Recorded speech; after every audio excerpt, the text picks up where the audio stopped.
The scariest thing in the world would be if they gave Sinbad another TV show.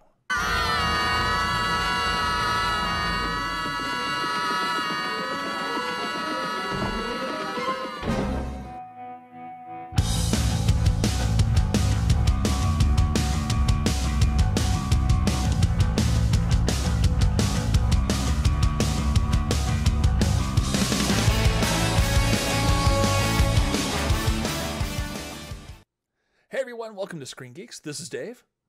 This is Barry. And this week we're kind of going a little bit off the beaten path. Not the beaten path. We're not doing a live stream this month. Just frankly, there isn't quite the demand for it. If there is the demand at some point, we're in. We're up for it for sure. But since we're not, we're being kind of realistic about that. I think we're just going to go for what we've been watching recently, as well as answering some questions that we got. I put the word out. We only got a few questions, but holy cow, are they good ones.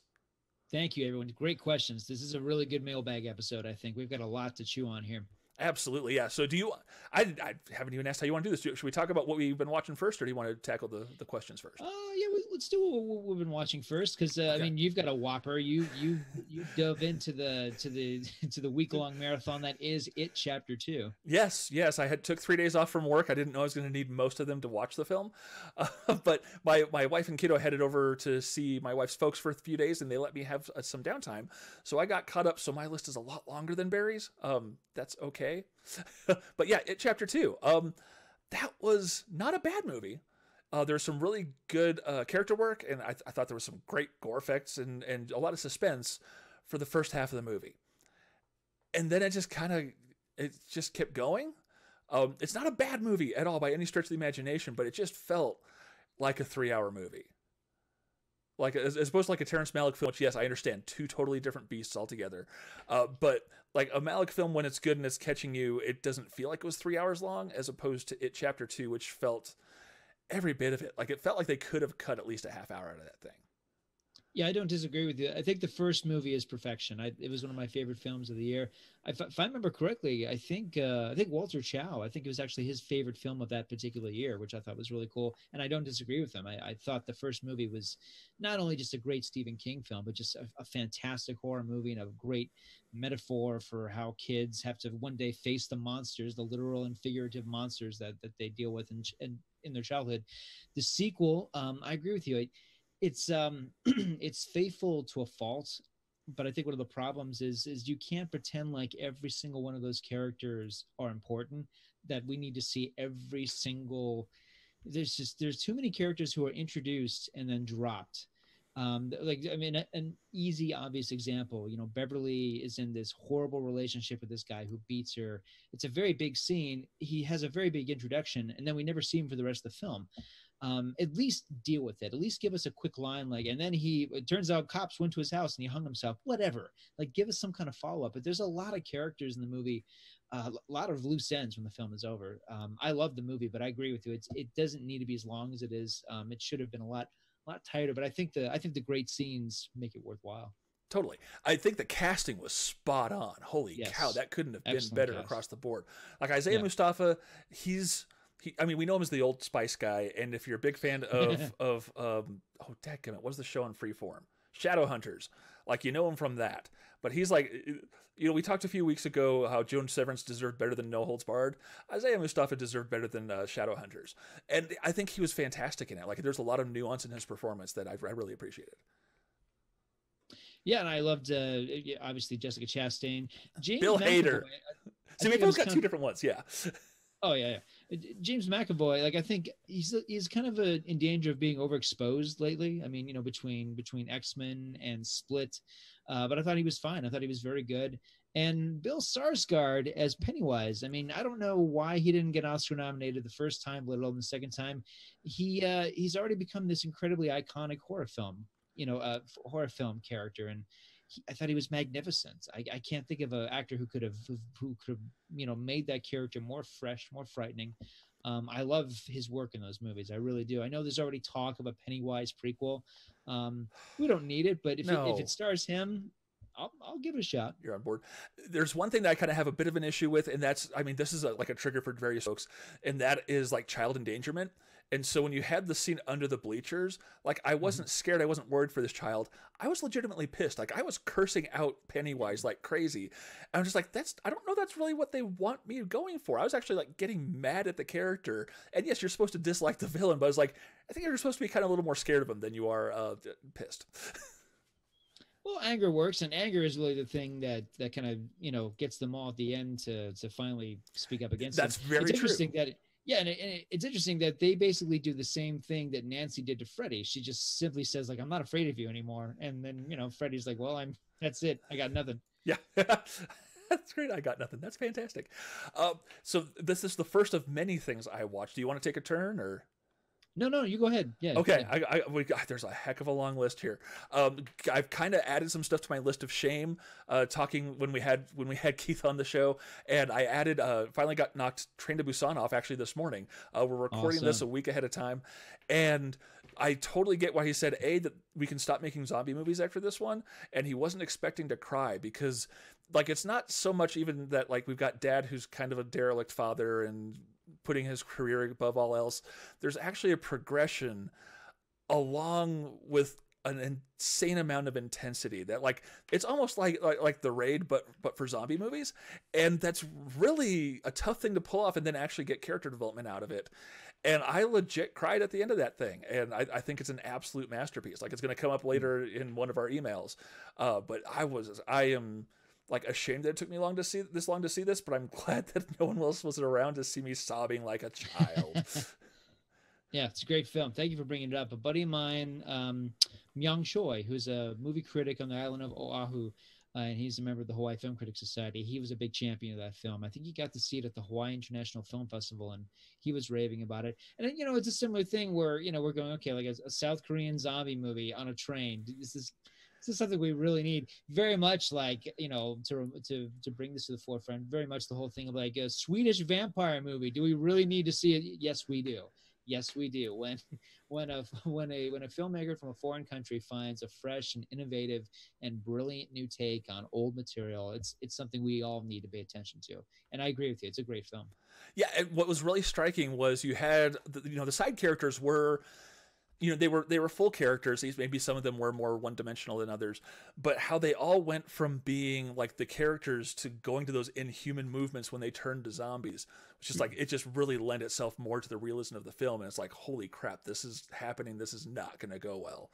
I think it almost kind of has some stuff in common with Snowpiercer in kind of like the commentary about humanity and our inhumanity, if you will. And so I really enjoy, like, it's not a happy film. It's a tough film, but boy, did I enjoy the experience. Moving along, I also, I hit a Shudder free trial because they've got a free trial. I think it's Shut-In is the code. You get 30 free days. So I'm just going to give that a shout out real quick. So I started digging through some of that stuff. I've got more to get to, including One Cut of the Dead from when Keith was on as well. But I ended up catching a couple documentaries. First one being Horror Noir, which is a phenomenal documentary, kind of looking at the African-American place in cinema, going from like the 1920s all the way up through the blaxploitation and exploitation eras, awesome, up through the 90s and 2000s, up through, you know, Jordan Peele's Get Out. And it is very thorough, but it brings a lot of interesting ideas to the forefront, which I really enjoy. Like it's an educational thing, but it's also really engrossing. Like I need to watch Blackula now after watching this thing because they talk William about Marshall as Blackula. Yes, the king of cartoons.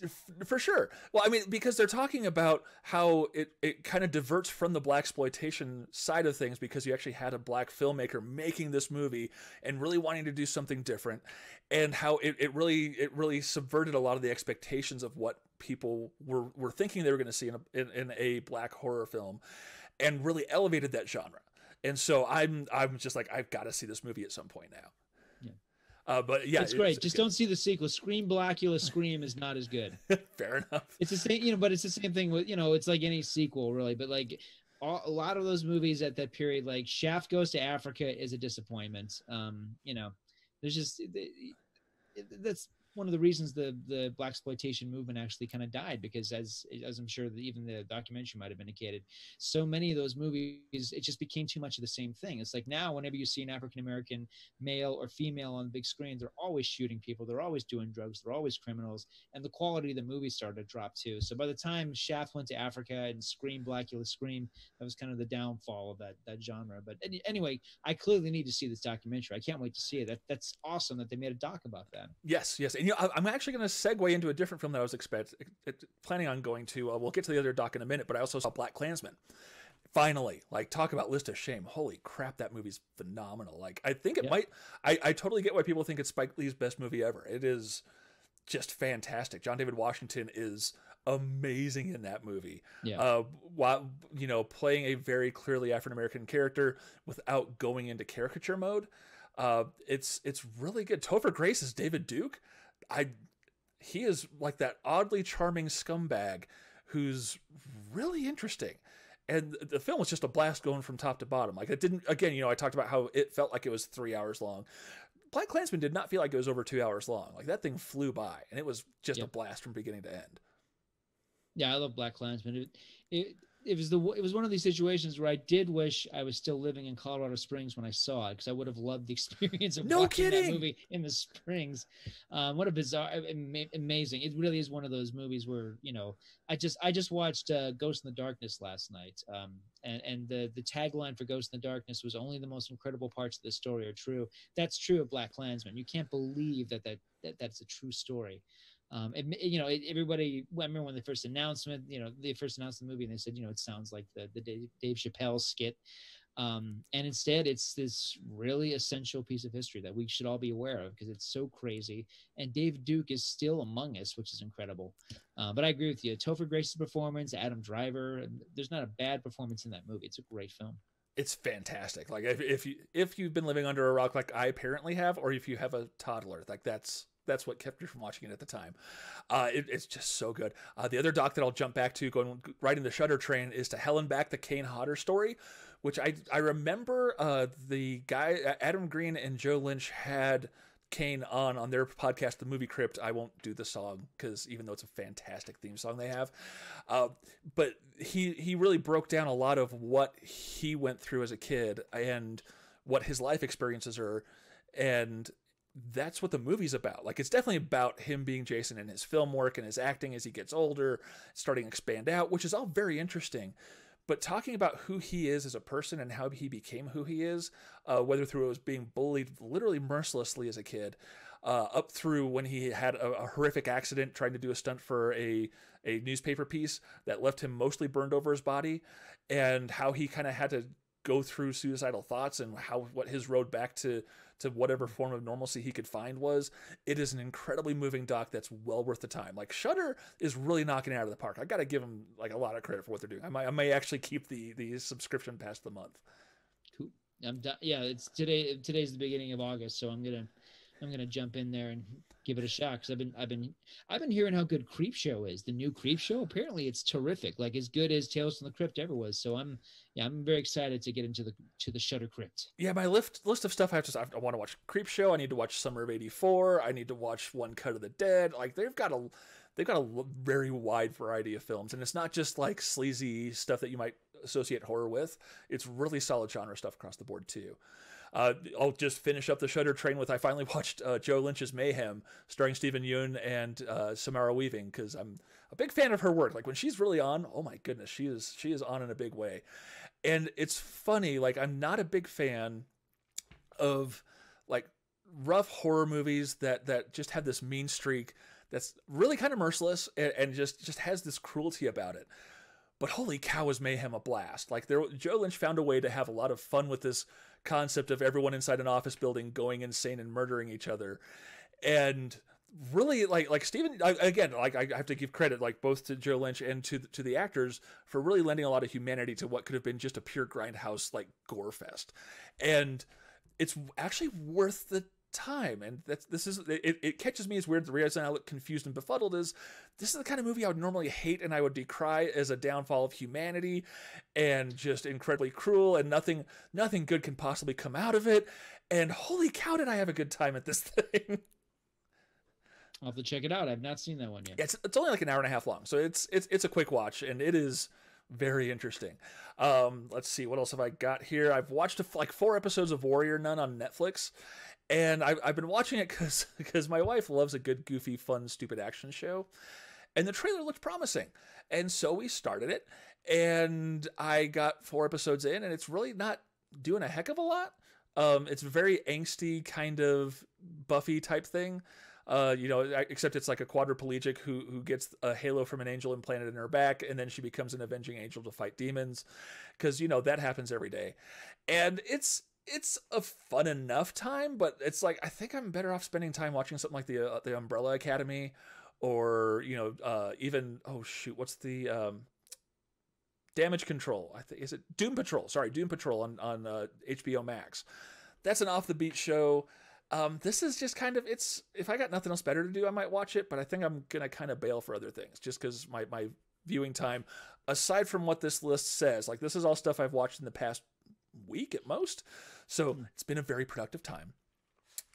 And let's see, is there anything else I need to add?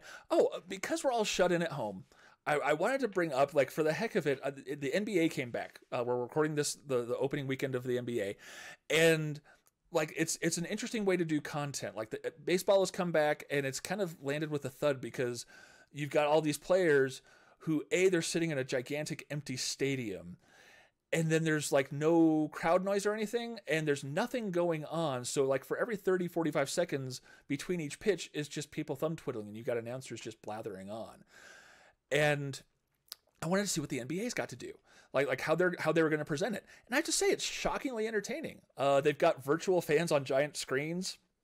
It's like the home team gets to have certain screens in like a video game kind of background. Excuse me. And it's a good time. Like it actually, the game tends to lend itself really well to home TV viewing, because you get to hear more of what the players are saying. There's a lot more moments of silence where they have to edit out what it is that they're saying. And it's still a really good product. It's really entertaining. The Lakers Clippers game was phenomenal, and then only to be outdone by the Mavs and the Rockets. One of the most entertaining things I've seen in a very long time. And since we're kind of in this new world of seeing what actually is going to work watching from home without spectators, like what's going to actually work, this was very surprisingly, like, really well done. I know you're probably not the biggest fan of the sports ball, but I figured it's worth talking about. I want to see it. I mean, I'm a huge baseball fan, but I mean, just knowing that it is what it is. Like, I've heard about cardboard cutout fans in the stands and all sorts of stuff. I mean, it's interesting. And we'll get into this as we talk about, how we're trying to adapt to these social events that we're trying to, we'll get into the issue of Comic-Con in just a bit. But I mean, for me, baseball is like, it's just one of these things that, I don't know, there's a purity to the way it's done traditionally. And it's not that I don't want baseball to happen. I'm glad that they're pushing forward. I'm glad that it's happening.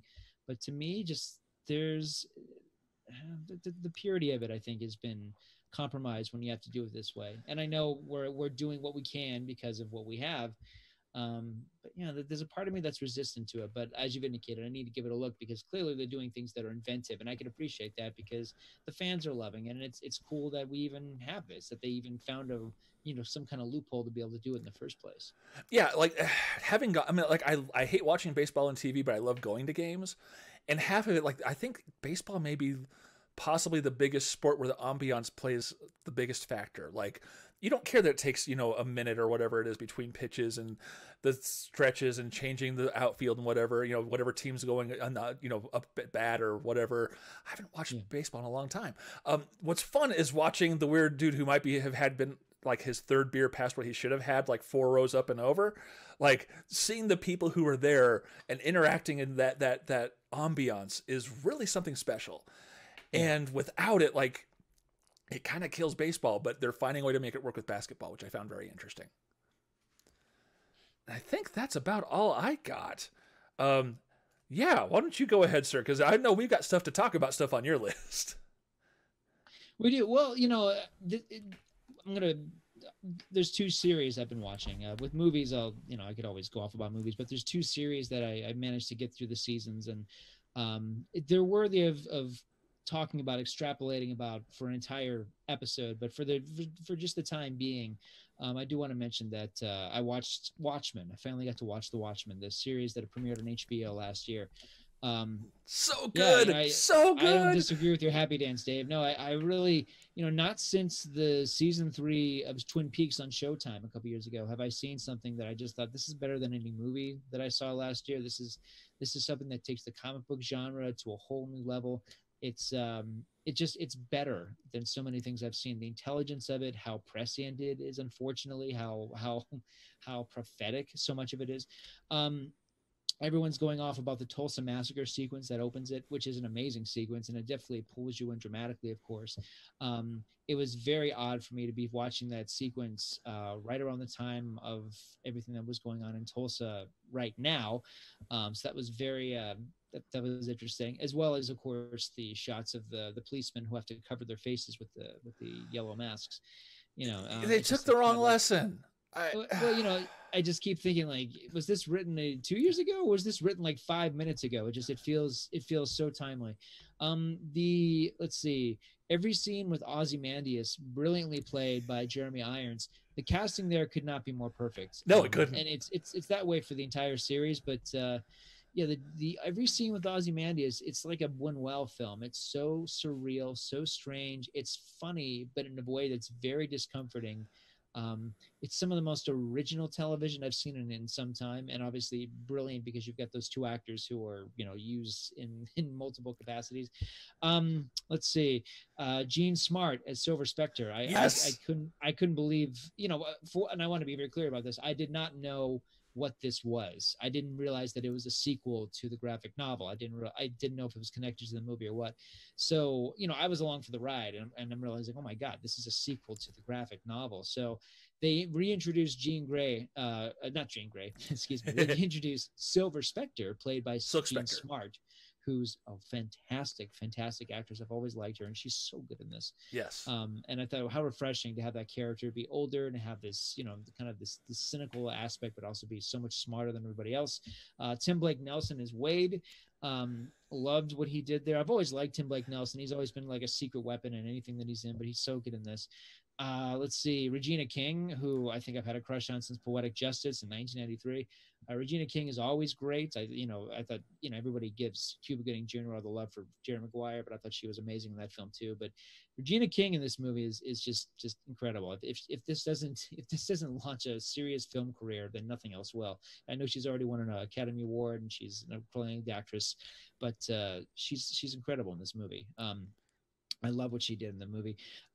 Let's see, the carnival scene, which is it's the scene where Wade, as a young man, is a Jehovah's Witness, and he's going to basically go proselytize during a carnival, and it's before the event of New York happens, and it's set to "Things Can Only Get Better" by Howard Jones, which is one of my favorite songs. It's an example I'm throwing out not only because it's an extraordinary sequence, but it's an example where they're using music that you would not normally associate with this genre, let alone use at all. The music in this is incredible. Unlike the Watchmen movie, which I'll get into more, or even like Suicide Squad, where you're using like a lot of FM classics in ways that are very heavy-handed, very on the nose, very obnoxious. I thought the music that was original, that was composed for it, and also the music that they found, that they added to it, again, just absolute perfection. I got my squid, Dave. I got my squid. Yes, you did. Yes, everyone's like, you got a lot of squid. It's so good to get rid of the squid. Zack Snyder didn't need the squid. Well, I wanted the squid. All right. That was one of the things I loved about the graphic novel. I thought it was one of the ballsiest things that Dave Gibbons and Alan Moore came up with. And I know it's weird and goofy. That's the point. But they made it haunting and bizarre and beautiful in this. So I was so happy about getting my squid. Yeah, very, very happy about that. Don Johnson is good in this. There's not a bad scene. Yeah. There's not a bad performance. Yeah, I can't wait to watch it again. I love Watchmen. And as far as the Zack Snyder movie goes, I mean, that movie is dead to me. Okay. Thank you. Because we've spoken about it on this show many times. For me, it's the best thing Zack Snyder has done. I'm not a fan of his. I do think there's greatness in that movie. There's great scenes, some really good performances, but for me, the film is heavy-handed. It goes way out of its way to duplicate the comic book imagery, but I don't think it captures the heart and the complexity and the nuances of it. This is another thing altogether. I think the series Watchmen is a masterpiece. If there's not a season 2, fine, because this is, why just walk away from the table a huge winner. And by the way, I haven't mentioned Dr. Manhattan. The way they reintroduce him as a character, that introduction I found so shocking, because I thought they can't bring him back. They just can't, and they won't, and they did, and it was perfect, and it was poetic and beautiful. So yeah, love Watchmen, absolutely love it, for those of you who haven't seen it yet. And another one that I missed, it came out last year, and it's about to come back in a really big way. It's Cobra Kai. This is the Karate Kid series that's Netflix, right? Premiered on YouTube Red, seasons 1 and season 2. And there are a bunch of people who saw it, but there's also a lot of people who did not see it in its entirety because they just decided not to go all in on YouTube Red. And you know what? No one really did on YouTube Red. So, okay, you did. So the interesting thing, and I'll talk about the series in just a second and very briefly, Cobra Kai is going to premiere on Netflix on August 28th, and I suspect it's going to explode. I wouldn't even be surprised if it's a Stranger Things like connection. I think it's that good. I think it's that kind of a show. It's a show I think that'll appeal to young people as well as old codgers like me who still take the Karate Kid very seriously. And what's nice is that the two leads do. It's not Ralph Macchio's show, as good as he is. It's all about William Zabka as Johnny Lawrence. It's a great performance. I would never, I don't know that I'd ever go out of my way to say that Ralph Macchio and William Zabka are necessarily great actors, but they're great in this. And Zabka in particular is surprising and soulful. The show has tonal issues. There's times where it's a little too campy and goofy. There's times where it's too serious when it should find the humor. The first 5 episodes of season 1 are perfection, because it does find the humor in the fact that Johnny Lawrence is this ridiculous, out of touch alpha male who's trying to assert himself in a period that it's almost like he's like the Encino Man. He's been thawed out in a time that doesn't really know what to do with him. But the humor for the first 5 seasons of episode 1 is just spot on. And then from there, it gets a little wobbly. And season 2 is also a little bit wobbly, but the drama is there. And the cast, everybody's really giving it. The karate scenes really are terrific. And I got to say, for someone like me who really does love the Karate Kid movies, even the third one, not the fourth, but the first 3, the Holy Trilogy, this is Karate Kid parts 4 and 5 that I've always wanted to see. It really is taking it seriously. It was written by creators who love those movies so much, and they really are finding a way to make it work despite the absence of Pat Morita as Mr. Miyagi. So it's not, it's not a work of genius like Watchmen, and and at times it's more of a guilty pleasure. But I gotta say, I really enjoyed it. Season 3 apparently is coming this year sometime to Netflix. So if you haven't jumped on board yet, wax on, wax off. August 28th on Netflix. It's a fun show. You'll love it. I saw the first scene. I didn't actually get YouTube Red. I had Google Play Music. I had a subscription to that, and as part of it, I got YouTube Red. And honestly, a lot of the content I watch now is on YouTube, so it was just nice not to have the commercials. I've since dropped it because it's like I don't need this that badly. The first season was fantastic. I didn't get into the second season. It just kind of blew by, and I just had too much going on. Sure. So it sounds like I should at least check it out. The first season set up some really interesting things.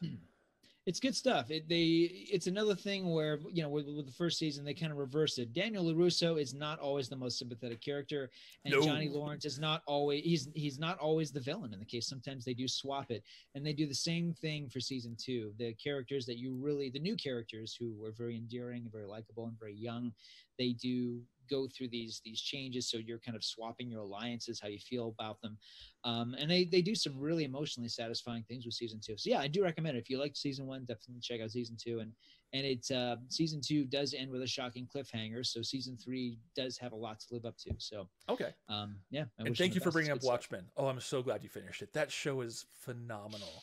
I was able to find a digital copy for cheap, so I've got it on my Vudu now to revisit it, because I'm just like, nice. I need to, because that is just, it is perfection. And I haven't stopped thinking about it. Yeah. Like the biggest thing is, maybe this shows that Lost shouldn't have gone as long as it did, because holy crap, did Lindelof stick the landing, and he said he doesn't want to do a second season, and HBO said okay. It's that good that if you had someone else come in to try to take over the show, it's a no-win scenario. There's just no way it's going to be any good. And so I really appreciated that they're letting it lie as it is and letting it stand as the work of art that it is. I agree wholeheartedly that as far as I'm concerned, I mean, the Snyder film didn't exist in the first place. Like I thought it undermined the comic and missed the point so much. It deteriorated my thoughts of the comic and my appreciation and enjoyment of it. Whereas this really kind of got back to it and got back to the core of questioning authority and just how corrupt is the universe. And it is not a happy show, but it is a true masterpiece. Like for sure, the whole the Tulsa Massacre is a heck of a way to start any kind of show. And for the first probably half of it, I'm like, what is this trying to say? Like, who are the good guys? Who are the bad guys? And it's everyone's both. Like, that's essentially what it's saying. But it also still found the humanity in that thought. Like, no one's totally good and no one's totally bad. And there are redeeming qualities and irredeemable qualities on both ends. So it is just so stinking good. I'm still kind of, I mean, I finished it probably 3 or 4 weeks ago and I'm still flabbergasted at how amazing it was. Yeah. Cool. Yeah, So I can't wait to watch it again. Yeah. If we wind up doing some kind of follow-up episode about it, or we want to like actually dust off the Zack Snyder film and do some kind of comparison, no. You're like, no. I can live the rest of my life without watching another Zack Snyder movie. Like, I'm definitely not going to watch I couldn't the agree Snyder more cut of Justice League. Like, it's just not happening. Like, when he came out, go ahead. No, I was going to say that, everyone over here is excited about the Snyder cut of the Snyder cut of Justice League. No, who cares? It sucked the first time. It's not going to work the second time. No. I love how he's like, I'm not using anything Whedon watched. I mean, I haven't seen the film, but, I'm not going to use anything he shot. And I'm like, you do realize that's like half the movie. And I understand it's a total mess and inconsistent, but like, you're not getting reshoots for $30 million and you're going to sink all that into VFX. So we're going to have a cartoon bad guy. You're still going to miss the point. So I'm good. I wish you all the best, but I'm going to pass on that mess. Yeah, likewise. I mean, although I say that, and of course they'll be like, well, is it any good? Watch it. Everyone's like, it's the best thing ever. So no, I don't know. Yeah, I don't like, I have not liked his handling of Superman. No. I think in Batman v Superman, I think there's a great Batman movie in that film trying to escape, and it's surrounded by all this crap. I did like Ben Affleck as Batman. I did like Jeremy Irons as Wadsworth. I think there's good stuff in that movie, but I think it's surrounded by a film that wants to be Avengers too badly. And I think the same problem with Justice League, the film. It's so obvious, so transparent, so naked that they're trying to compete with Marvel. And as opposed to just getting their own identity, allowing each of these movies to establish their own character, their own thing.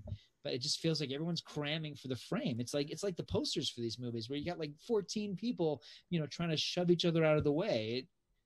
No, man. It's like it's either a Superman movie or a Batman movie. It can't be those guys and Wonder Woman and Lex Luthor and 14 other people. I don't want to go on the beat down Zack Snyder train.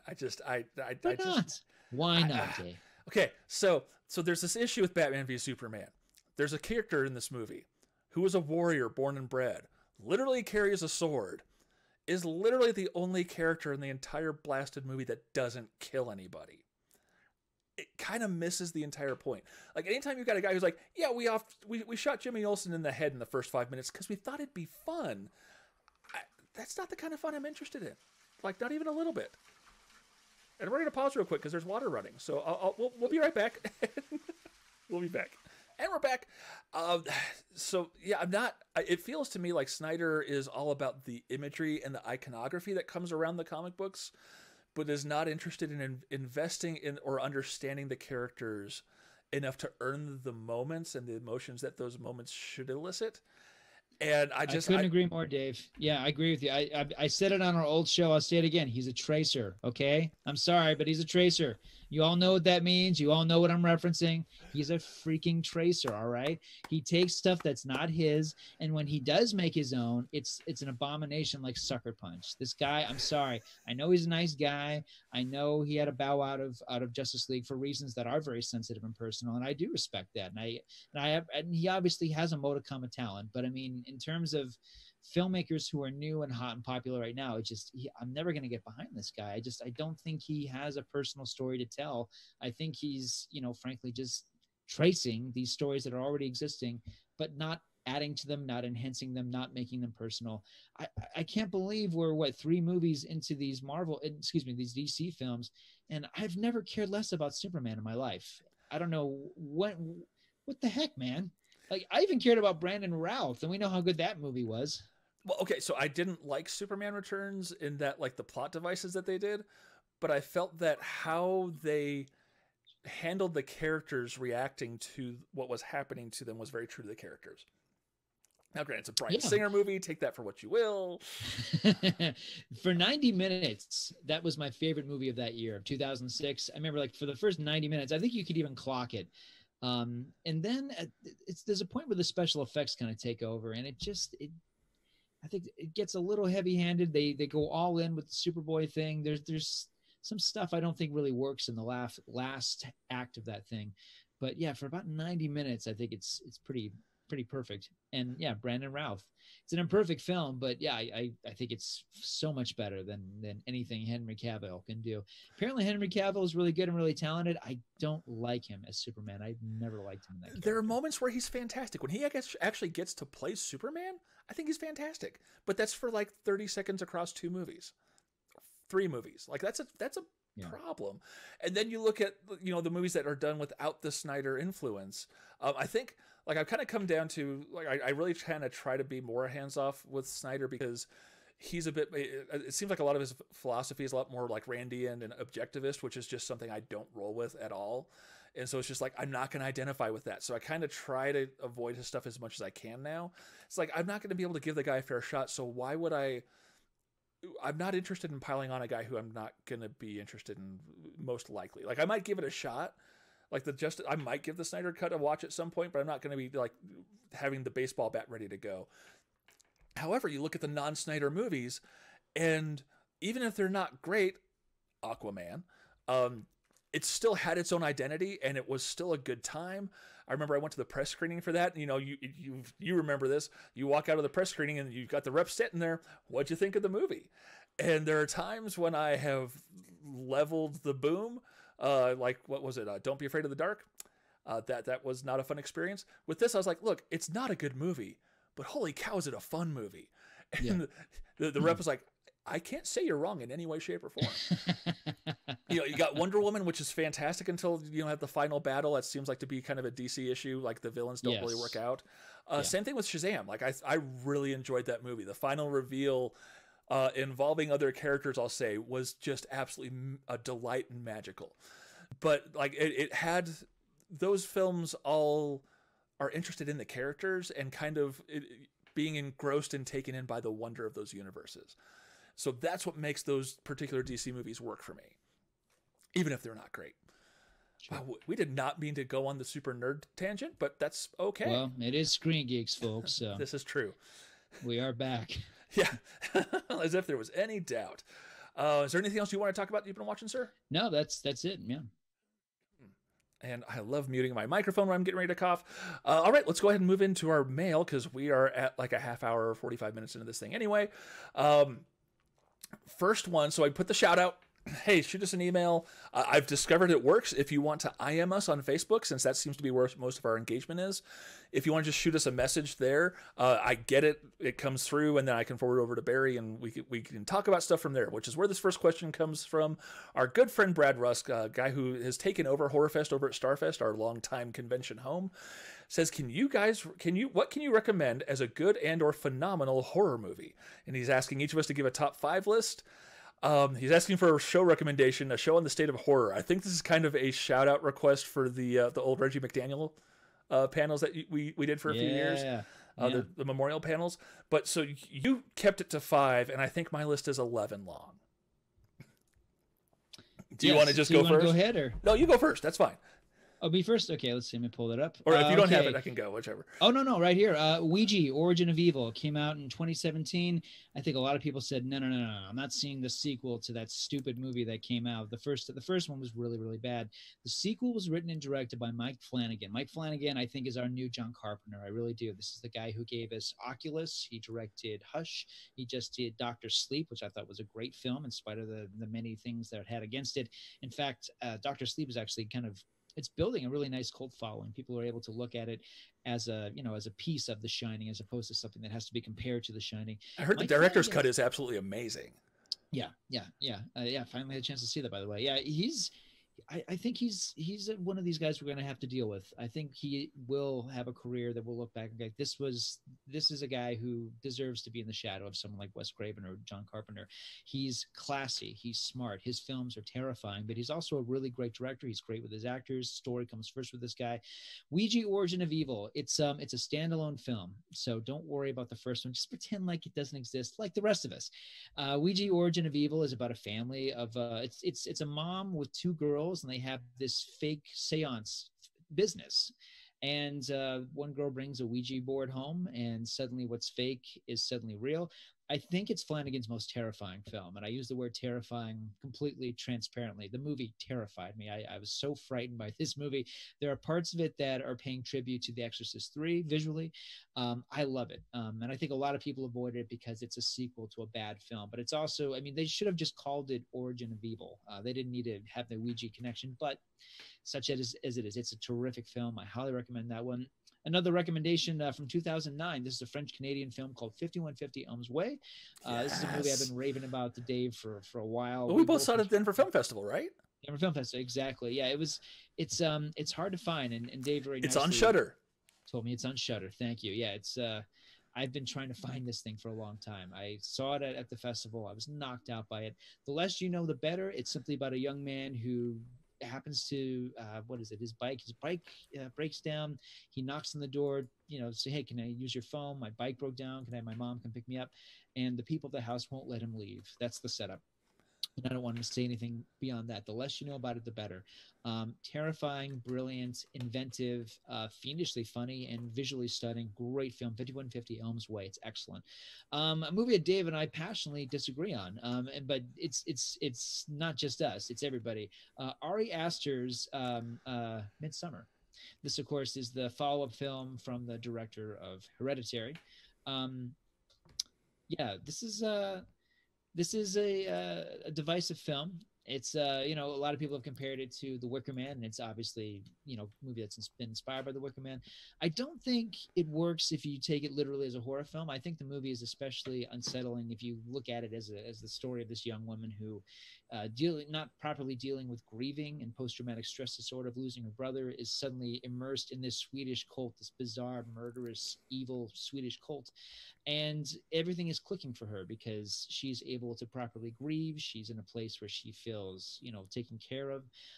So while everyone around her is basically acting like a teenager in a horror film, she's kind of finding her tribe. I find the movie visually beautiful and extraordinary. I love this film. It's divisive, to say the least, but I love Midsummer. Dave and I will probably continue to disagree with that until the day we die. I can totally see like how someone could call it Malik as a horror movie. Like, yeah, I totally could see that. Yeah. Yes, I am not a fan. We'll just leave it there. And I, on the other hand, I mean, put me in a bear suit and put me in that tent and start the fires, folks, as I love this movie. And no sequel, by the way. Please don't ever give us a sequel to this movie, ever. Never, ever, ever. I don't want to before Midsummer, another Midsummer. Don't do it, folks. Just don't. Okay. Promise me. Promise me. Okay, and two others. I actually combined the two, but I wanted to kind of throw this out because people don't give these movies enough credit as being great horror films because they're very commercial. But I do want to go with a commercial choice, and I just tied them. The Insidious films, particularly the first two, I think are fantastic. I loved the first two Insidious movies. I know they're antecedents of Poltergeist, and I know that they're antecedents of other movies like, Carnival of Souls and House on Haunting Hill. But I love, again, really the first two Insidious movies. I think they're fantastic because it's not about the gore. It's not about jump scares. It's just about scaring the frick out of an audience. I think they do it wonderfully. And also the Annabelle films. I'm a big fan of the Annabelle films. The last one was a lot of fun. It was almost like a sleepover movie that just happens to be invaded by Annabelle. But I love these movies. Again, it's like they're not really violent. They're certainly not gory. They're just really, really scary. They really capture the mood and feel of horror. The first Annabelle movie gets no love, but I think that opening scene, which is obviously meant to mirror the Charles Manson massacre, is some of the scariest horror cinema of the last 10 years.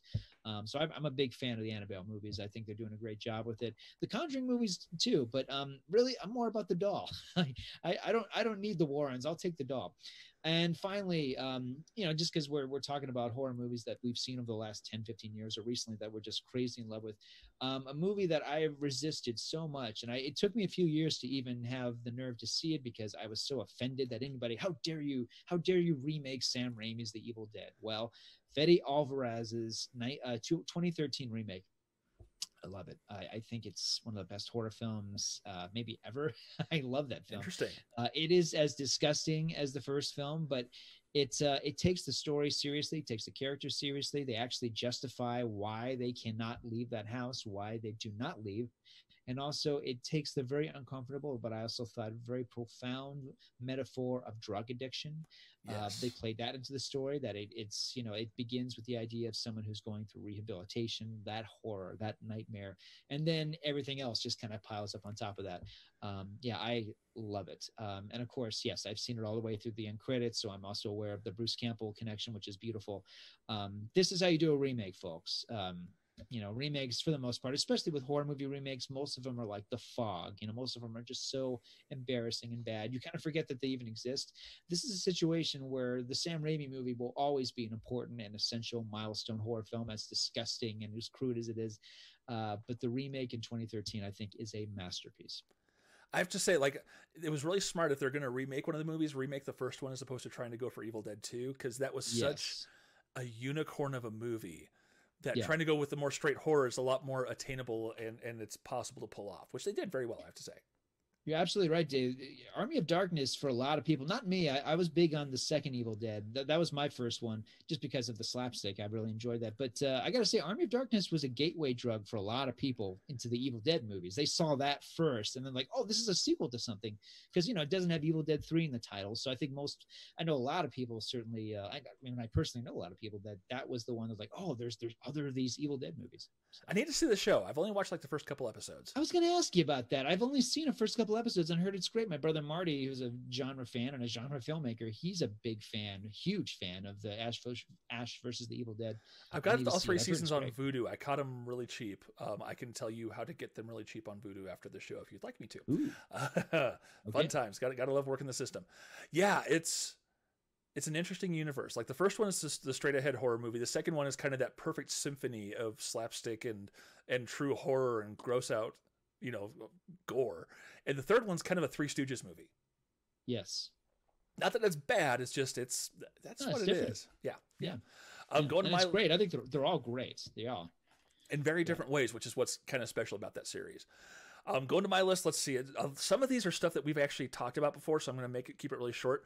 Train to Busan, obviously, it is the gold medal standard for zombie movies. Like I totally get what Keith said. We don't need to do any more. Like Yes. I get it. Like it's hard to justify going into that genre again, dipping your toe in, unless you've got something really serious to say. People Under the Stairs, I know we covered back when we did the Wes Craven series of episodes back in the day. Available at ScreenGeeks.com. And actually, that's still on. Like you can catch the old archival feeds on your podcatcher of choice. Like I don't have access to actually update the feed anymore, but it's still there. The files are still on this site exactly where they should be. So if you want to go back and listen to those old episodes, by all means do. Some of them might even be over at firstshowing.net. I'm not sure where we talked about what. So take it for what you will. You mentioned The Conjuring. I adore The Conjuring. Like it's a good old fashioned haunted house movie. Like our good friend Brad McHarg, who's a filmmaker, he has a short film coming out soon, apparently hitting the festival circuit. He said he brought up a really good point. He said it doesn't do anything new, but it executes it obscenely well.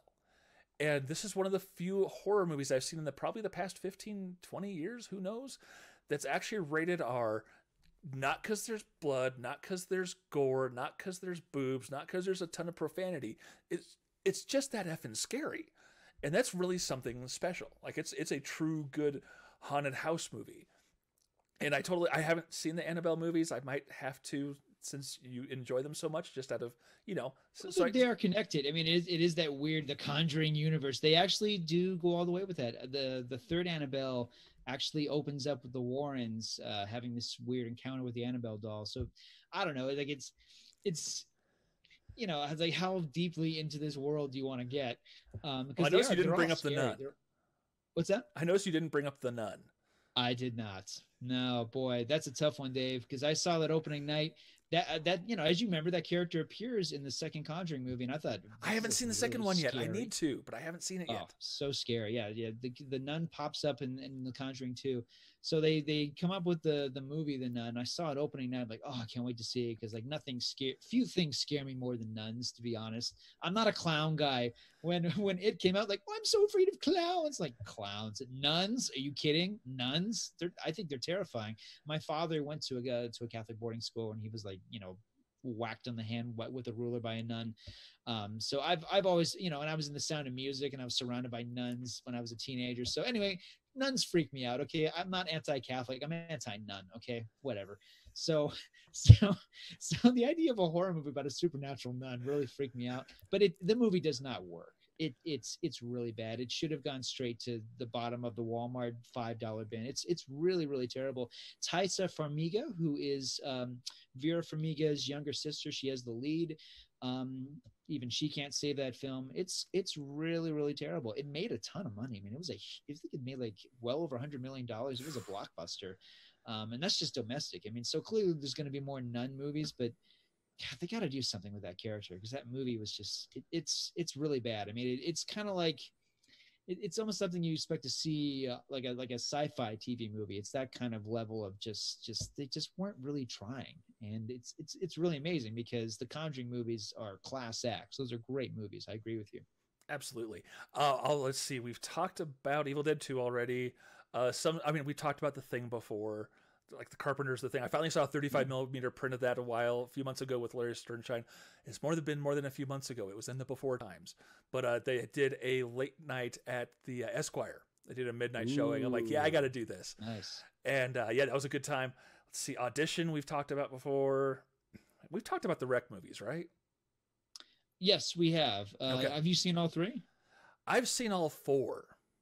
Okay. I think we've spoken about all three last time we spoke about it. So how do you feel about it now that it's a quadrilogy? Wreck 1 and 2 are fantastic movies. Moving right along. 3 completely broke the formula of what those films were, and it was just like seemed like something entirely unrelated. Was 3 the wedding video? Yes. Okay, that's the last one I saw too. I thought, they peaked. It's fun, but it's not great. The fourth one actually picks up after Wreck 2. The Angela, the reporter, gets taken to a ship where she's quarantined, and they try to figure out what's going on, except she's not infected anymore, we'll say. Trying to keep away from spoilers. It does some kind of interesting things, but overall, just 1 and 2 should stand by themselves. Like they are again, the gold medal standard, I guess I would say, for found footage horror films. I'm trying to think what else. Like VHS movies did okay. There were some interesting concepts in there, especially the radio silence short. But I think Rec 1 and 2 just really do interesting things with the zombie genre. Once again, like not a non-American zombie film that actually has some interesting things to say about morality, about spirituality, about faith, all kinds of stuff.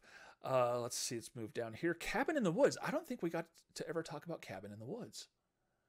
Drew Goddard's. I know. I know great takedown. Yeah. Well, I'm for people. I swear we could have. I swear we've spoken about it, but yeah, I look up when it came out. Like we have the IMDb right here. So it was like 2012, 2013, something like that. Yeah. So we've been offline for 8.5 years, man. Yeah. It's. Let me see. Cabin in the Woods. Yeah, I'm a fan. I dig the movie. Are you a fan? I adore the Cabin in the Woods. I think it's a really interesting takedown of the zombie of the horror genre, like taking down all the tropes, and it really has a brilliant framework behind it. I know Joss Whedon, who helped write it, has come out and said, well, we didn't mean for it to be a commentary on horror movies, but holy cow, is it an effective one. I just love how it is from beginning to end, how it points out the fun foibles and idiocy that happens in horror movies, especially like the trashy slasher flicks, and it really has a smart, fun time with it, especially when they start letting all the monsters loose. Like, that is carnage galore, and I'm here for every blood-soaked second of it. Yeah. The third act of that movie, I'm madly in love with the third act of that film. It's I love any movie that has an outlandish concept, but they're just like going, you know, we're going to take this as far as it can go. And they do. Again, that's another movie. No sequel, please. No sequel. It's perfect. To You know, it came walk out in away. 2011, so we had to have talked about it. Okay, it's just I like talking about it any chance I get. It's great. It's a great movie. Robert Wise's The Haunting, I know we've talked about. There's a lot of stuff that we've talked about.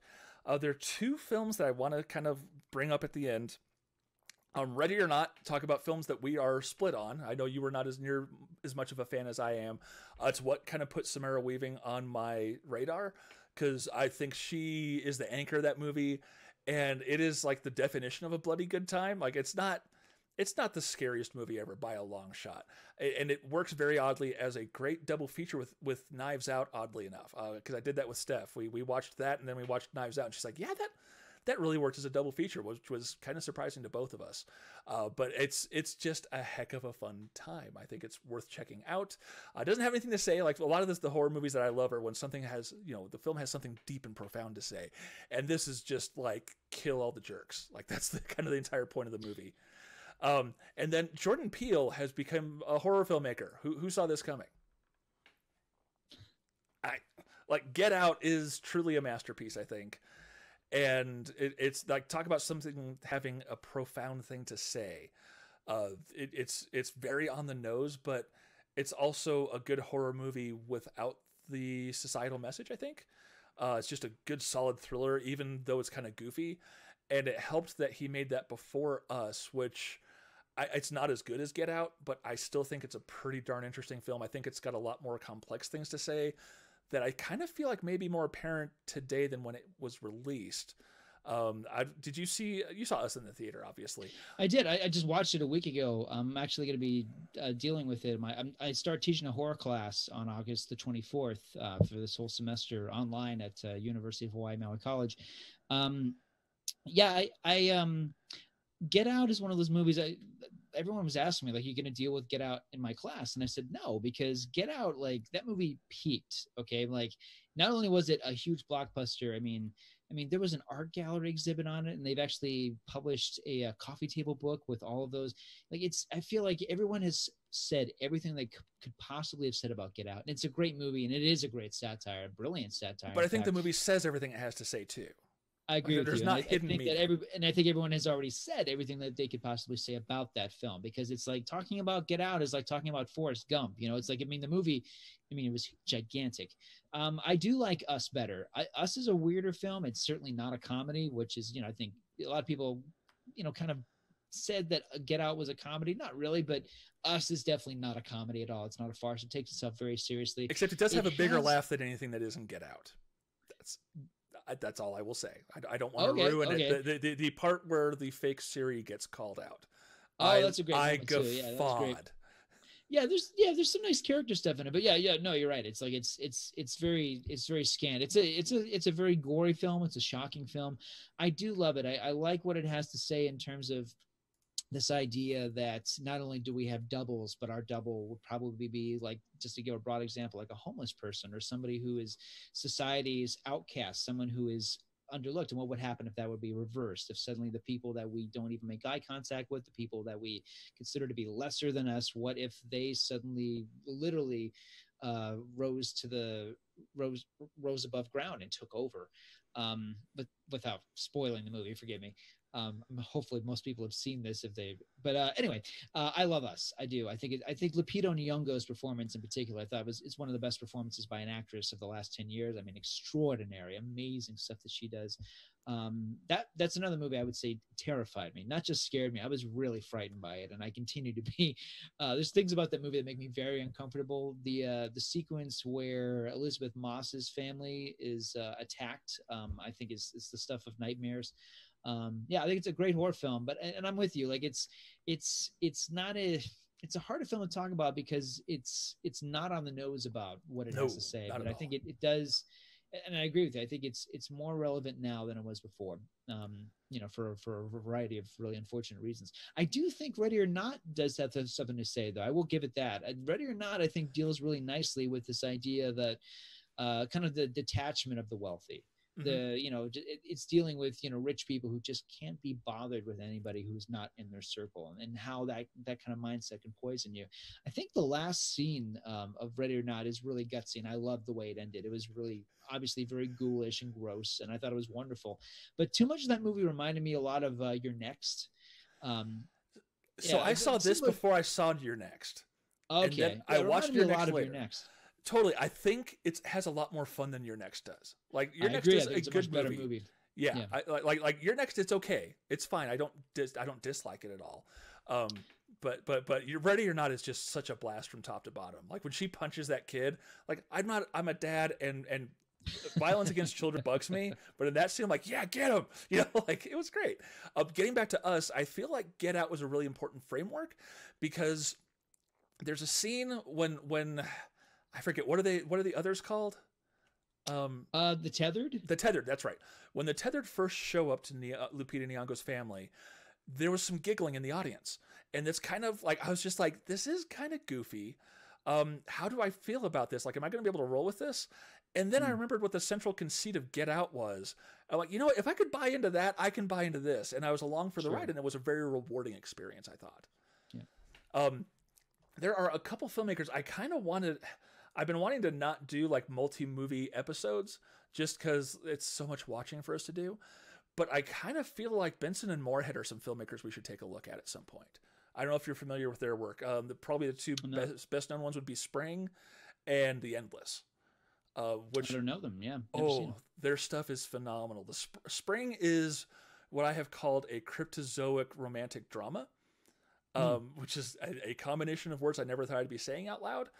And The Endless is more of a sci-fi film that really plays with the concept of time, of cults, of faith, of philosophy. Like they're very high concept films that are just very well executed.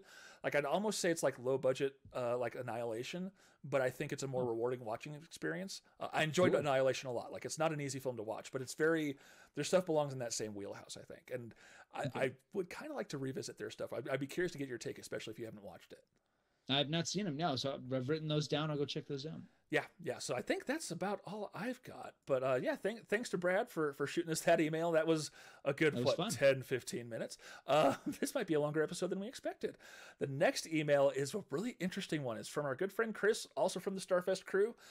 She says, of all the movies that are currently still scheduled for release this year, do you think any should go straight to PVOD or any kind of VOD? Great question. The most glaring one is going to be related to her next question, and for me, that's New Mutants. Like, it makes no sense for them to push for theatrical release. I'll get into why they are when we get to her second question, but like the X-Men franchise is dead. They're not going to do this darker horror path for the X-Men universe. I mean, they've killed off every other Marvel TV show. Like, I could see Cloak and Dagger fitting in with them, but that show's been canceled, as phenomenal as that show is. So it's kind of like they should just let that kind of come out. That's really the primary one. Like, I guess the other one I'd say would be Bill and Ted Face the Music, which, oddly enough, is coming out September 1st. So I'm literally taking the day off so that I can watch that movie. I have other reasons, but if I can just like be up early and just rent it that day, I might, if it hits drive-ins as well, I might go catch that at the drive-in as well, because that seems like a perfect drive-in experience. Yeah. Is there anything that you think should just go straight PVOD? Yeah. Thank you for that. I love that question. It's a great question. I think, unfortunately, on the one hand, it is a monetary question, because there's these just huge movies that just are not going to be released straight to home. Warner Brothers, for example, has spent well over $200 million for Tenet, so there's no hope of that. Mulan is not coming to Disney Plus. It's just not happening. Mulan is just not coming of course. to Disney Plus. I mean, there's a long list of movies that, they have to make a profit on it. And that's a whole other conversation about how Tenet is now getting an overseas release. And, it's like, it has to happen, because, unless they're just going to sit on these movies, and they're not, they want to make a profit in, these big, expensive, lavish films. But to answer the question directly, I think when it comes to smaller films, Bill and Ted 3 is obviously a good example. This is a small film, whether it costs $30 million or $50 million, there is a chance that it could make maybe a profit with this model. Because one thing we learned really quickly about Trolls 2, unfortunately not Troll 2, which I would prefer being a huge hit, but Trolls World Tour. It wasn't awful. I need to see it. No, you don't, but it wasn't awful. Thank you. Good. I don't want to see it, so I won't. Thank you, Dave. You've given me permission, so I won't watch it. It's Thank better you. music than the first one. Just saying. I'll buy the soundtrack, okay? I don't want to watch it. I don't blame you. But anyways, so my stupid point is that, it grossed $110 million, being a VOD, or however, PVOD, however, whatever. Premium video on demand where you have to pay the extra money to do it. Yeah. Yeah. So you're watching at home. So it grossed over $100 million. It was problematic for Universal because they're going, well, actually it needed to gross like twice that amount of money to make a profit, and everybody involved is angry because they're not getting the residuals like they would if it was in theaters. So obviously, on the one hand, this model can make money, but it doesn't work for a movie even the size of Trolls 2. So my answer to the question is yes, release Candyman and the new Candyman, and release Spiral, the new Saw film. Or give us those two movies because we want to see them. The trailers were delicious and intriguing. I don't know if Spiral is going to be any good. I'd love to think that Chris Rock being a part of it is going to help. I don't know. The new Candyman looks wonderful. Everyone is excited about the recent trailers, and Candyman, of course, is a character who just becomes more and more relevant in the Black Lives Matter era that we're in. So those are my two picks, Candyman and Spiral. Please give us those to be streamable at home. Because to say the least, not only do Dave and I not have a crystal ball, but no one does. We don't know when this is going to go away. We don't know if the movie theater experience is ever going to return. I was talking to Julie the other day, and I'm sure you've had experiences like this, Dave, where Julie was saying, remember in April when we were like, this is all going to be gone by July, and here we are, folks. It's August. Wear your mask, folks. Please. I want to get back to the movies. Please. Yeah. That's why other places are opening up. Yeah. So Candyman and Spiral, those are the two movies I hope we gets directly streaming to us, because I think that'd be great. And I think those movies can make a huge profit being presented that way. I think Bill and Ted has a chance to really do well, because if they do the $20, guess what? I'm going to spend the $20, which I wouldn't have done if I was doing my AMC A-list. That's what I pay for a month of A-list, for crying out loud. And it has a chance to really turn a profit. And Candyman, like when they did that, was like the paper mache flannelgram trailer, that was incredibly moving. I'm just like, this is going to be something special. So yes, I'm with you on that. Chris's next question: do you think New Mutants will ever actually be released, and will there still be human life when it happens? I don't know. So oddly enough, coincidentally enough, the director did an interview with Collider. And Steve Frosty, whatever you want to call him, asked him pointedly, he's like, why is this not coming out on VOD? Like, it doesn't seem like there's a lot of point in trying to hold out for a theatrical release. And it all comes down to contracts. They're contractually obligated to have a theatrical release before it comes out. And that's really apparently the only thing holding it up. It's kind of a stupid reason. I would think that Disney should be able to renegotiate those contracts to let that happen. No kidding. Yeah. Because honestly, since the first trailer hit, I have been dying to see New Mutants. New Mutants was one of the titles that got me into comics as a kid. It definitely wasn't a horror spin on it like this seems to be, and I'm really curious to see what they do with it. So I'm dying to see it. I don't know when it's coming out, though. Like, I hope they even do like the overseas release, if they need to do that, just to get it out so we can watch it. Yeah. I'll jump off of that really quickly. Do I think it's going to be any good? No, I don't. But I'm just guessing because, hey, I didn't think I would love Dark Phoenix, which I did. Dave and I are both in the Dark Phoenix Club. Love that movie. Who would have thought there'd be anybody who would love that movie? But we do. We both love that movie. So it could be good. So I don't mean to be a naysayer. Most importantly, I'm going to take a big hit with a prediction here, and I could be completely wrong, but I think not only is Dave correct, not only do I think it's going to be released overseas theatrically so they can get rid of that, but I think before the end of the year, it's going to be on Disney Plus. The reason I say that is right now, Disney Plus has been very cannily kind of shoving those movies on. So if you go to Disney Plus right now, you've got X-Men Days of Future Past and X-Men Apocalypse and the Josh Trank Fantastic Four. Love those movies, hate those movies. Those are very strong PG-13, very intense, very scary, fantasy, violence-driven movies. If those movies are on there and nobody's going to complain about it, if it's not going to be a problem, I suspect that the PG-13, the New Mutants, will do really well on Disney Plus. I think it'll be a huge event. I can't see them not allowing that to happen before the year is out. I personally would tag it as going to Hulu just because that seems to be kind of their Touchstone Pictures release thing. But I mean, if they're going to try to push the atrocity that was X-Men Apocalypse on us on Disney Plus, I guess anything's on possible. Disney Plus right now. I know. It keeps saying you should watch this. I'm like, no, really, I shouldn't. Once was enough for that. You found a way to waste talent. Like You wasted Oscar Isaac. That takes talent That in and poor of man, itself. buried, yes, buried in that makeup. Like that poor guy is trying to give a performance, and he is entombed in that costume. Yeah. Yes. Okay. Let me see here. We'll get through these last Comic couple real Con. quick. Yes. Did you watch Comic Con at home? What did you think? I thought there were a couple very interesting bits, but overall it felt meh, and I was disappointed by the lack of live panels. I think that's fair. What did you watch? Oh, what did I watch? I watched like half of a panel, and I'm like, I don't like this. It's not enough interaction. It just didn't feel genuine. I'm sorry, but Comic Con at home, as I told you, Dave, for me, Comic Con at home is like Woodstock at home. Like I appreciate the concept. I love that they're like, we're going to keep this thing going. But Comic Con is about being surrounded by thousands of people in costumes who haven't bathed in days. Comic Con is special because of that. It is a group experience. It's never going to be this. Again, I'm glad that they tried. I like that they're like, let's keep the unity, the idea that we're all together but not together. But I don't think it worked. I don't think it's an idea. I think Comic Con at home is it's like the New Year's Eve ball in New York City. Only that works because we're able to watch it. Yeah.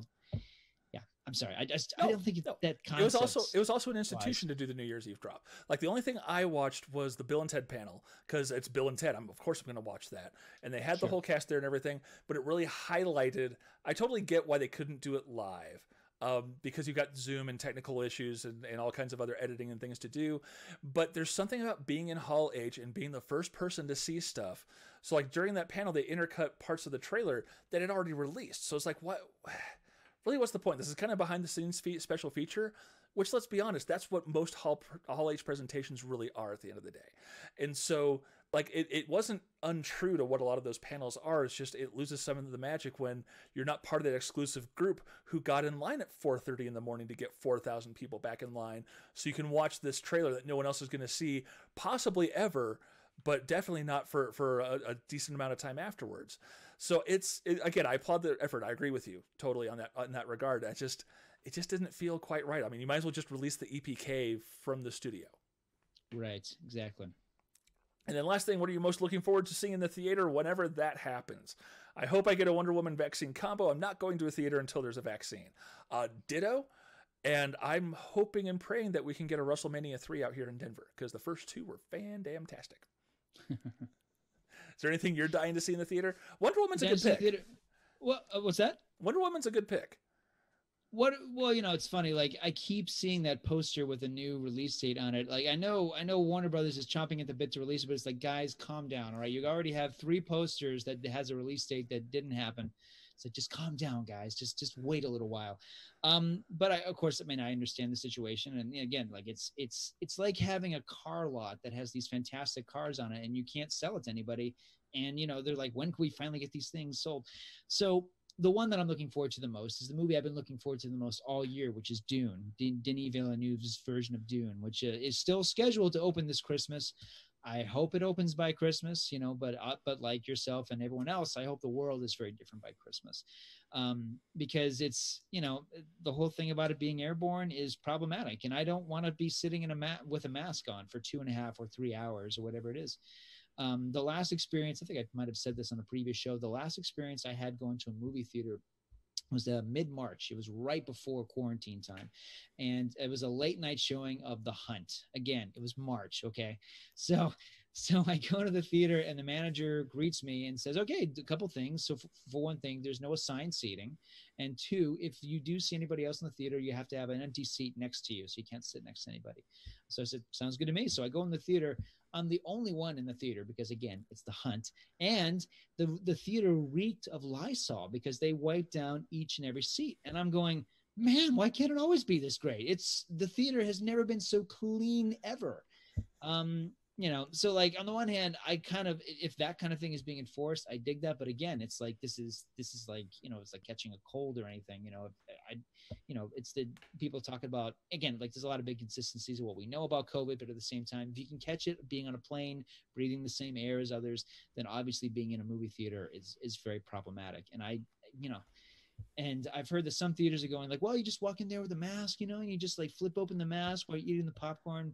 But the thing is, like, if I've got a big tub of popcorn, it's going to be this for like 50, 60 minutes. So yeah, it just doesn't work for me. But It's not realistic. Dune is the one. Fair enough. Fair enough. I don't know if there's anything I'm dying to see in the theater. Like again, like doing something like a repertory screening of Kurt Russell movies, I'm totally in for. But otherwise, I'm just kind of I've got a 5.1 surround sound. I got my 51-inch plasma, which is good enough for now. I'm kind of good for the most part. Like But yeah. you know, Dave, I got to say, you live in a state that has a lot of drive-in movie theaters. That's the other side of it. Yes. Advantage of that, Dave. And I know it's a long drive to like Fort Collins, Colorado, but no, there's one up at the Mile High Flea Market, I think. You got that one. You've got the one in Pueblo. I mean, like they're doing the most amazing double features, and it's stuff like Tim Burton's Batman and Richard Donner's Superman. Like the double features are all like nostalgic.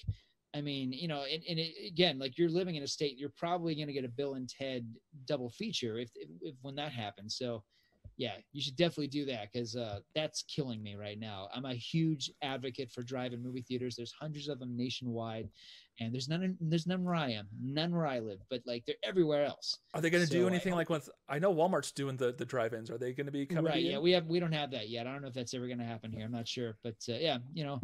Well, you know, wah, I live on Maui. Wah, you know, I don't have a drive-in movie theater yet. Yeah, I know. I just need to shut up right now. World's tiniest violin. Yes. Exactly. Right. So thanks so much, Chris, for that email. Let's go ahead and move on to Tommy's email, and then we'll get the heck out of here because I think we're well over an hour, which I was not planning on for this episode. I'm not complaining. Awesome. Last email is a serious question. What PVOD movie out now or coming soon do you really think should be watched ASAP? I'm guessing the opinion for a lot of folks would probably be Invisible Man, which I have not seen yet. I kind of think Onward has been slept on. I know it was in theaters for like 2 weeks before it hit Disney Plus, but that was a remarkably solid film, I thought, and it's definitely worth watching. It's definitely one of the deeper Pixar films. I think it was a lot more about the subtext than even the story necessarily. But do you have any picks that you'd throw out there? You know, it's funny. Onward, I haven't been a priority to see it. I need to watch Onward because I've heard both sides, people saying like it's really nothing special. I've heard other people saying like lower those expectations, and it's actually a really great film. So I will watch Onward. The movie that it's on Amazon Prime right now, and I had the chance to see it a little bit early, and it had a premiere at drive-in movie theaters, and it did killer business. It's called The Vast of Night. I know I've spoken about it on a prior show. I love The Vast of Night. Science fiction. Everyone in it, it's their first movie. The writer, director, actors, none of them had ever made a film before. I don't know that you'll see a smarter or more masterfully made movie. The cinematography, everything about this thing is terrific. The dialogue, to describe it, it's like Before Sunrise is a science fiction movie. It is dialogue driven. It's basically a back and forth between these two young people in the 1950s, and they just happen to encounter a UFO. I love and adore this movie. It's on Amazon Prime right now. I think it's a masterpiece, one of the best films of the year. I do hate that I didn't get the chance to see it on the big screen because it was clearly invented for the big screen, but it's a great movie. It's The Vast of Night on Amazon Prime. Cool. I will give a quick shout out. I don't know why I'm shouting this out, but here we are. Scoob was not as bad as I anticipated it to be. Okay. It's like it has Blue Falcon in it. It's trying to like build out the Hanna-Barbera verse. And it's just as goofy as I would expect it to be. Like you know, we've got a 6-year-old. And we're like, hey, we've got HBO Max, and it's on HBO Max right now. Let's give it a shot. And it was shockingly not god awful. It gets into how Scooby and Shaggy get together. It is a heartbreaker that they didn't reach out to Matthew Lillard to revoice Shaggy. It's almost unforgivable. But the film's got it's really got a sweet heart in it. And it is a goofy, fun time. Like Abby adored it. And like, I know people have been taking a colossal dump all over this. I'm not saying it's like the greatest film of all time by any stretch of the imagination, but it's a fun time. And it's kind of everything you would hope. I mean, Tracy Morgan does the voice of Captain Caveman.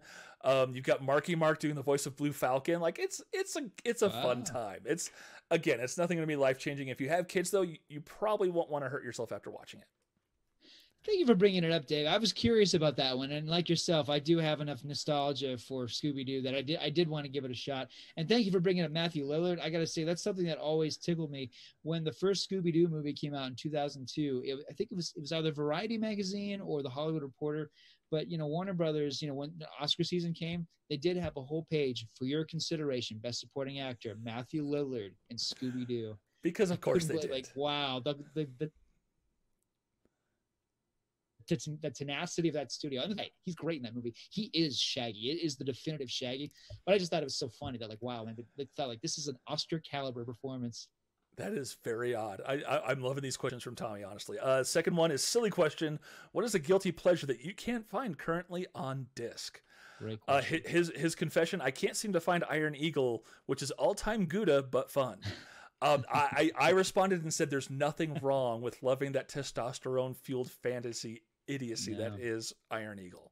I think that may have been my first R-rated movie. I think it's PG-13. Is it? Is it R? I think I'm gonna. We have the IMDb, but I'm gonna look it up. I think it's PG-13. See if I can find it before you. I want to say it was R. I want to say it was R just because of the profanity. Like that's the only reason it would be. But I think it's PG-13. Let me see here. We're cheating. Oh, it is PG-13, huh? Okay. Yeah. I was wrong. Sorry. Okay. It's an early PG-13 movie, though. I mean, it's like, you know, the first PG-13 movie is Red Dawn, which clearly should have been a hard R. You know, and like the other PG-13 movie that year, like it was like the second or third PG-13 movie is Dune. Dune should have been a hard R. You know, it just shows that clearly early on they didn't know what to do with those ratings. So. Fair enough. So, are there any gems that you can't seem to find on disc or anywhere? Absolutely, yeah.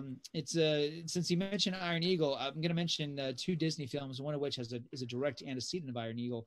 There's a movie that came out in 1988. This is 2 years after Iron Eagle. It's called The Rescue. It's a total ripoff of Iron Eagle. It stars Kevin Dillon, and it's about a bunch of kids who are army brats. Their parents are all in the military. Their parents are being held hostage in a compound in North Korea. And so the kids all basically go together to storm North Korea to get their parents back because they're all held hostage. And if you can imagine, Disney has not re-released this thing. It was on video cassette. It's never been released on DVD or Blu-ray. I think you have to buy it. I think you could rent it on Amazon. But basically, like this movie has been out of commission forever. And I think it's obvious why, because it's about American teenagers going to war, starting World War III with North Korea. But it is gloriously cheesy. As I said, this is Kevin Dillon's film debut. So I'm a fan of this movie. And the only other one I'll mention, because it is an action movie and it's a guilty pleasure. And don't do it. I'm guessing you're going to steal mine. Go ahead. Oh, well, I don't know. Does yours have Patrick Dempsey in it? No. Okay. All right. Okay. So this is, again, it's the same thing where it's Disney. These are Disney movies where I'm talking about here. And these movies are, released by Hollywood Pictures or Touchstone, but yeah, whatever. They're Disney films. So Patrick Dempsey did an R-rated Disney action movie in 1991. It's called Run. It's with Patrick Dempsey and now the late great Kelly Preston, who we just lost. It's about a guy who goes to an Atlantic City casino. He gets into a fight with the dude that he loses at the craps table with. The dude dies. He trips and bumps his head and dies. And turns out it's a mobster's son. And Patrick Dempsey spends the rest of the movie being chased by mobster hoodlums. It's rated R. It's very violent. It's brainless. I love this movie. It's never been released on DVD, never been released on Blu-ray. I have my video cassette copy of it, and I cradle it every night before bed. No, but I love this movie. It's pure cheese. Look at the trailer on YouTube if you don't believe me. The trailer definitely kind of sums up the kind of movie it is. So anyway, The Rescue from 1988 and Run from 1991, both very violent Disney action movies that have never been properly released. That first one kind of sounds like an exploitation version of Night Crossing. I don't know if you remember that movie. I remember Night Crossing. Yes. Yes. For those of you who don't know, I don't think it's available like anywhere. No. It's about an East German family who build a hot air balloon out of blankets to fly over to West Germany. Yes, I remember that. God, it's not bad. It's not bad. No, like there's some really weird abstract Disney stuff. Like what was the other one? Oh shoot. There's one that Reese Witherspoon did called A Far Off Place. It came out in 1993. It's rated PG. It's very violent. It's never been properly released, and it might have to do with the fact that it's like a Disney film that deals with violence in Africa. But it's also Reese Witherspoon made. She basically made a claim not that long ago that around the time she was a certain age, she was raped by a director. And people have said that it might be the director of that film. So I think that might be one of the reasons that Disney is like shelving that movie. So that's A Far Off Place. Yeah, there's a lot of live action movies that people forget, comes from the Mouse House. And I think Never Cry Wolf is the one I was thinking of. Never Cry Was Wolf that? is the one I was thinking of. Oh, that's a great film. Yeah, Yeah, that's a tough movie too. It's a weird Yeah. movie. I saw it in junior high, like at school. Yeah. I don't know why, but it was fantastic. But yeah, really That's weird. a school-worthy movie. Yeah, yeah. Charles Martin Smith stars, and I think Carol Ballard, who directed The Black Stallion, directed that. There's a scene where Charles Martin Smith is like running around butt naked with a bunch of wolves. Yeah, it's a great movie. Yes, he's marking his watching territory. it on the Disney Channel. Yeah, exactly. Like Disney. Okay, so my choice is a Disney movie. It was available for a time via the Disney Movie Club, but apparently, like the DVD last time I saw it was going for like $200. I'm like, look, I like Michael Crawford. I like Oliver Reed as much as the next guy, but I'm not spending that much money. I'm not spending that much money on Condor Man, which is Condor Man. Yeah, exactly. Like it is the goofiest, stupidest spy superhero movie ever. But like you want to talk about some all-time cheese? Like this is up there. Like that is a classic. I think it's a superhero film. It's a superhero movie. I want to say it was the double feature that my folks and I went to someone else's house. They had a projector screen in the early 80s, and we watched Iron Eagle and Condor Man. I think we did Condor Man first because that was the one Dave was a little more appropriate for Dave. And I think they were counting on me falling asleep during Iron Eagle, which did not happen. That's a great double feature. Yeah, but yes, it is kind of a superhero movie, but it's more like it's kind of more of like a wannabe James Bond movie that just doesn't quite work out. Right. Yeah. And it's a fascinating failure that cheesy is just like 7-Eleven nacho cheese. It is it is just phenomenally weird and awful. Like I'm remembering when he's like has to like prove that how bad a guy he is, and he drinks the flaming shot and then spits out fire, and it's so goofy, but it's so much fun. So yes, that would be my pick. Yeah, I don't mean to interrupt you. I mean, this is a fascinating era. Like this is something we could spend a whole episode talking about. This is a period where this is before Disney. They were going through a bad time. There was a time people forget where Disney, they were basically staying alive because of the money coming in through their theme parks, because their movies were dying. The animated movies were like The Rescuers and Robin Hood, movies that we like, but they were flops and they were not liked. And re-releases. Disney and the live tons action of re-releases. What's that? So many re-releases too. Exactly. So many re-releases, and when they would release original films, they wouldn't connect, or it'd be like a movie like Tron, which didn't connect for like 3 decades. But there was this period where Disney was trying to do these movies for grown-ups, and like Condor Man, Tron, The Watcher in the Woods, Something Wicked This Way Comes, Trenchcoat, like these movies that they weren't great. And even the ones that were good, you go like, Disney was not the company to release this. For sure. And that's like after the weird, odd, like the zany screwball comedies from like the 60s and 70s. Yeah. Like we watched Freaky Friday with my daughter. Like that, if there's a good thing for Disney Plus, it's that they've got so many of those fun screwball live action movies. Like she loved Absent Minded Professor, you know. But we totally sidetracked, which again, it's ScreenGeeks. It's okay. If the serious answer that Tommy had was that he thinks Greyhound looks good. I like Tom Hanks. Like It's a Wonderful Day in the Neighborhood or Beautiful Day in the Neighborhood was fantastic. Yes, he's a great actor. He's a treasure. I still think that Thing You Do is an underrated gem and a treasure of a comedy. Agreed. I've got no interest in seeing Greyhound. I just don't. It's like flattering, dump. No, I'm the same way. It didn't look interesting to me. Maybe the title doesn't help. I think I heard, I'm like, it's not about a bus, really. Yeah, no interest at all. And it's Apple Plus. Is that it? Yes. Yeah. No, it's like another channel I have to buy to watch something that may or may not work out. No, I'll wait. You know. Yeah, I'm no rush to see it. And you know, if I'm wrong, forgive me. If it's a great movie, that's cool. And clearly, I need to make a priority. I've heard it's good. They reviewed it over at /Filmcast, and they talked about it being a quintessential dad movie, which sparked an entire discussion about whether that's a pejorative or not. But it seems kind of correct. Like, you know, sometimes I'm in the mood for that movie. That's just at some point I will be in that mood, and I might watch it. I might hit up a trial or something and check it out. But it's just not on my radar right now. But yeah, thanks, Tommy, for shooting us an email. Thanks for sticking with us. Yeah. Like he used to reach out to us back when we were like, the Volume 1 ScreenGeeks days. Speaking of which, we're getting ready to relaunch the podcast feed. I'd kind of like to get everyone's opinion, get your take on how we should release the new episodes. It's essentially going to be a Screen Geeks 2.0 podcast feed. We'll get the links out when we're ready to go. But I don't really want to drop all 10 or 11 episodes that we've done all at once in the feed. So I'm thinking of like doing 2 a week until we get caught up. But I'm curious, give us your feedback over at the Facebook page or on the YouTube link, or email us, Screen Geeks, I love podcast, Barry or Dave, all at ScreenGeeks.com. You can hit us up message us on Facebook, like just message the Screen Geeks account and we'll get the message for sure. Yeah, this has been fun. This went way longer than I anticipated it would, and I'm okay with that. Likewise. Yeah. Yes. So if you want to catch old episodes, you can catch us at ScreenGeeks.com. We'll start having posts again when I start doing the podcast feeds and everything else. We're going to have a bonus episode when I get the podcast going. I did an interview with the director and one of the producers of Pick It Up, Ska in the 90s. And I was trying to do video. Let's just say technology did not cooperate. So it's kind of a janky audio podcast interview, which it's ska. It kind of works out well that way. But check us out at ScreenGeeks.com. You can check out our old videos at Facebook.com/ScreenGeeks or Twitch. Well, no, we don't really do anything with Twitch right now. We might do some live streaming gaming. I might. Barry's not yet. I might do it.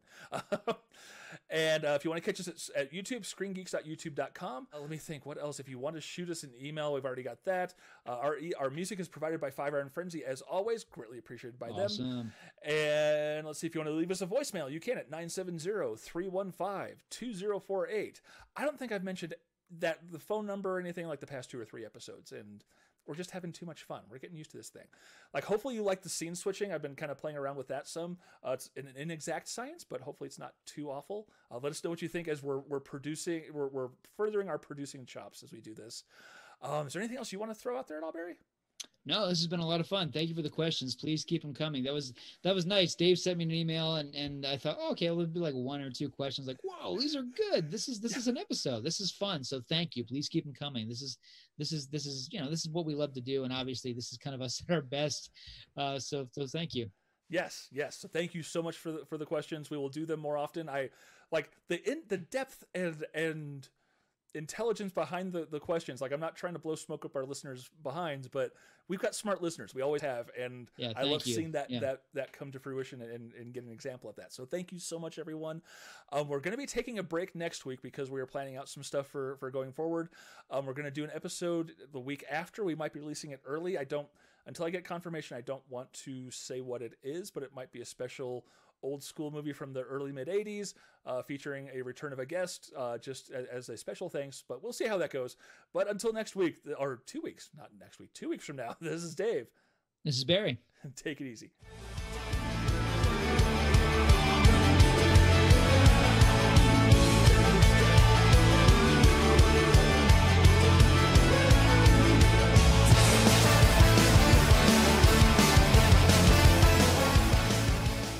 You don't really believe in that stuff about Sinbad getting another TV show, do you, Buzz? Nah. The broadcasting industry has all sorts of safeguards to prevent that sort of thing.